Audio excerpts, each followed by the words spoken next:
தோட்டத்தில் வேலை செய்து வந்ததாக நம்பப்படும் வெளிநாட்டு தொழிலாளர்கள் தோட்ட உரிமையாளர்களுக்கு தெரியாமல் செம்பனை பழங்களை திருடியதாக கைது செய்யப்பட்டுள்ளனர். அதிகாலை 1 மணிக்கு தலூக் இந்தானில் உள்ள செம்பனை தோட்டத்தில் சோதனை மேற்கொள்ளப்பட்ட போது செம்பனை பழங்களை லாரியில் ஏற்றிக் கொண்டிருந்த 81 வெளிநாட்டு தொழிலாளர்களை கைது செய்ததாக ஹிலிர்பேரா மாவட்ட காவல்துறை தலைவர் டாக்டர் பக்ரி சைனால் அபேடின் தெரிவித்தார். கைது செய்யப்பட்ட 81 வெளிநாட்டினரும் பேராக்கில் உள்ள பல்வேறு செம்பனை தோட்டங்களில் வேலை செய்து வரும் 20 முதல் 56 வயதுக்கு உட்பட்ட இந்தோனேசியர்கள் என்று தெரிய வந்துள்ளதாக அவர் கூறினார்.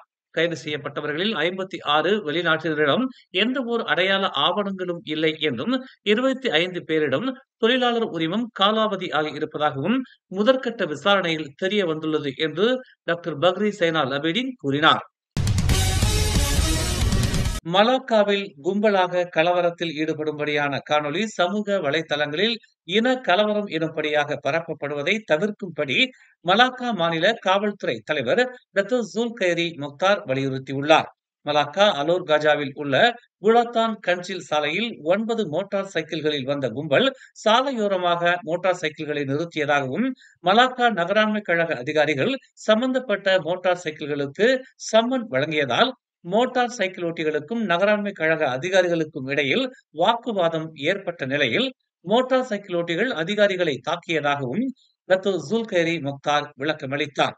மலாக்கா நகராண்மை கழக அதிகாரிகளை தாக்கிய மோட்டார் சைக்கிள் கும்பலைச் சேர்ந்த 9 ஆண்கள் மற்றும் 9 பெண்கள் உட்பட 23 பேரை காவல்துறை கைது செய்துள்ள நிலையில் நேற்று இரவு விசாரணைக்கு பின்னர் 22 பேரை ஜாமீனில் விடுதலை செய்ததாகவும் 30 வயதுடைய ஆடவரை 3 நாட்கள் தடுப்பு காவலில் விசாரணைக்காக தடுத்து வைத்துள்ளதாகவும் டத்தோ ஜுல்கைரி முக்தார் கூறினார். தடுத்து வைக்கப்பட்டிருக்கும் சம்பந்தப்பட்ட ஆடவர் நகராண்மை கழக அதிகாரியை ஹெல்மெட்டால் தாக்கியதாகவும் பாதிக்கப்பட்ட நகராண்மை கழக அதிகாரி சிகிச்சை பெற்று வருவதாகவும் டத்தோ ஜுல்கைரி முக்தார் தெரிவித்தார். இச்சம்பவத்தை இரு சமூகத்திற்கு இடையிலான கலவரமாக சித்தரிக்க வேண்டாம் என்றும் அவர் கேட்டுக் கொண்டார். இடைநிலைப் பள்ளி மாணவர் ஒருவர் ஆசிரியரை தாக்கும்படியான காணொளி சமூக வலைதளங்களில் பரவியது குறித்து கல்வி அமைச்சு விரைந்து நடவடிக்கை எடுக்கும் என்று கல்வி அமைச்சர் ஃபத்லினா சீடேக் தெரிவித்துள்ளார்.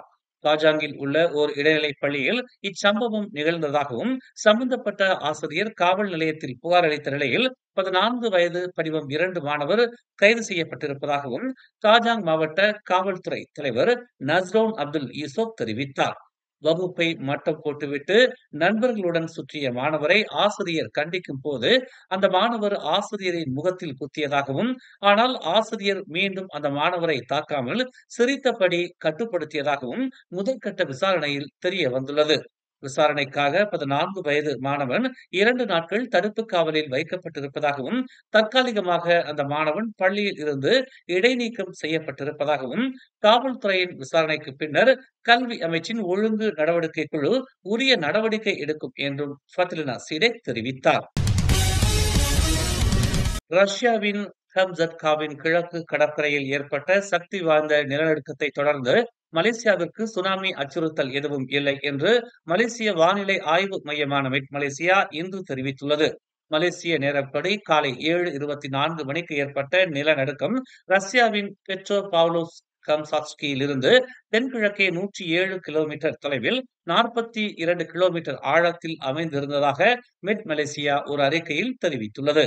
அமெரிக்க புவியியல் ஆய்வின்படி இந்த நிலநடுக்கம் 8.7 ரிக்டர் அளவில் பதிவாகி உள்ளதாக தெரிவிக்கப்பட்டுள்ளது. நிலநடுக்கத்திற்கு பதிலளிக்கும் விதமாக ஜப்பான், அமெரிக்கா, பிலிப்பைன்ஸ் மற்றும் இந்தோனேசியா உள்ளிட்ட பல நாடுகள் சுனாமி எச்சரிக்கைகளை விடுத்ததாக சர்வதேச ஊடகங்கள் செய்தி வெளியிட்டுள்ளன. மலேசியர்களின் வெளிநாட்டு வாழ்க்கை துணைவர்களுக்கான நுழைவு அனுமதி ஒப்புதல்கள் பாலினத்தை பொருட்படுத்தாமல் நியாயமான மற்றும் சீரான பரிசீலனைகளின் அடிப்படையில் அமைந்துள்ளன என்று உள்துறை அமைச்சர் டத்தஸ்ரீ சைஃபுடின் நசித்தியோன் இஸ்மாயில் தெரிவித்துள்ளார். மை பிஆர் விண்ணப்பத்திற்கான முன் நிபந்தனைகளில் ஒன்று விண்ணப்பதாரர் முதலில் மலேசிய குடிநுழைவு துறையால் வழங்கப்பட்ட நுழைவு அனுமதியை பெற வேண்டும் என்று அவர் நேற்று இரவு எழுத்துப்பூர்வ நாடாளுமன்ற பதிலில் இதனை தெரிவித்தார். நிரந்தர வசிப்பிட அந்தஸ்து குறித்த விண்ணப்பங்களுக்கான அரசாங்கத்தின் செயல்முறைகளை கேள்வி எழுப்பிய பக்காத்தான் ஹரப்பான் புக்கிட் பெண்டேரா நாடாளுமன்ற உறுப்பினர் ஷர்லினா அப்துல் ரஷீத்துக்கு அவர் இவ்வாறு பதிலளித்தார். கணவன் மற்றும் மனைவியிலிருந்து குடிமக்கள் பிரிவில் உள்ள ஒவ்வொரு நுழைவு அனுமதி விண்ணப்பமும் நியாயமாகவும் சமமாகவும் மதிப்பிடப்படுகிறது என்று அவர் கூறினார். ஒப்புதல்களை வழங்கும் போது பல காரணிகள் கருத்தில் கொள்ளப்படுகின்றன என்றும் அவர் தெரிவித்தார். உதாரணமாக, குடிமக்களின் மனைவி விஷயத்தில் நலன் விவகாரம் மற்றும் புறக்கணிப்பு தொடர்பான பிரச்சனைகள் பரிசீலிக்கப்படுவதாக அவர் கூறினார். குவந்தான் ஜெராண்டோட்டில் உள்ள எஸ்கே துரியான் ஹிஜாவ் பள்ளியின் தலைமை ஆசிரியர் இன்று பெராவில் உள்ள எஸ்கே குவாய் அருகே தனது கார் சாலையில் இருந்து விலகி விபத்துக்குள்ளானதில் பலியானார். தெமர்லோவைச் சேர்ந்த 59 வயது முகமது சப்ரி பக்கார் கம்போங் குவாயில் உள்ள தனது சகோதரரின் வீட்டுக்கு புரோட்டான் பிரிவு காரை ஓட்டிச் சென்ற போது மாலை 6:30 மணியளவில் வாகனத்தின் கட்டுப்பாட்டை இழந்து விபத்து நிகழ்ந்ததாக பெரா காவல்துறை தலைவர் ஜுல்கிஃப்லி நசீர் தெரிவித்தார். கார் தீப்பிடித்து 80 விழுக்காடு நாசமாவதற்கு முன்பு பொதுமக்கள் பாதிக்கப்பட்டவரை வெளியே எடுத்தனர் என்று அவர் கூறினார். மேலும் செய்திகளை தெரிந்து கொள்ள தமிழ் மலர் நாளிதழை பாருங்கள். எங்களோடு இணைந்திருக்க மலர் டிவியை பதிவு செய்து கொள்ளுங்கள். உறவுகள் மகிழ்ந்திட விருப்பம் மற்றும் பகிர்வு சேவையை சொடுக்கிடுங்கள்.